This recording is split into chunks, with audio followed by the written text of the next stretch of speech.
យោធាថៃវាយប្រហារដោយអាវុធធុនធ្ងន់មកលើប្រាសាទព្រះវិហារត្រូវបានកម្ពុជាប្រាប់ទៅប្រតិភូជាង150ប្រទេសចំពោះមុខគណៈប្រតិភូជាង150ប្រទេសតំណាងកម្ពុជាប្រាប់ទៅសមាគមអន្តរជាតិថានៅក្នុងចំនួនព្រំដែនកម្ពុជាថៃ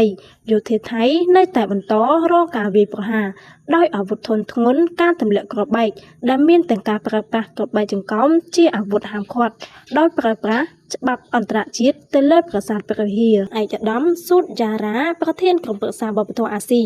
បានប្រាប់សមាគមអន្តរជាតិថាករណីប្រាសាទព្រះវិហារទោះបីជាសារក្រុមតុលាការយុត្តិធម៌អន្តរជាតិ ICJ នៅឆ្នាំ1962និងឆ្នាំ2013បានទទួលថាប្រាសាទព្រះវិហារនេះនៅតែមានធិបតេយ្យភាពកម្ពុជាដោយត្រូវបានចុះបញ្ជីក្នុងជាបេតិកភណ្ឌពិភពលោកនៅឆ្នាំ2008ក៏ដោយចំនួនព្រំដែនកម្ពុជាថៃប្រាសាទព្រះវិហារនៅតែបន្តរងការវាយប្រហារដោយអាវុធធុនធ្ងន់ការទម្លាក់គ្រាប់បែកដែលមានទាំងការប្រើប្រាស់គ្រាប់បែកចង្កោមជាអាវុធហាមឃាត់ដោយច្បាប់អន្តរជាតិផងដែរឯកឧត្តមស៊ូយ៉ារ៉ាថ្លែងយ៉ាងដូចនេះធ្វើក្នុងសន្និសីទពិភពលោក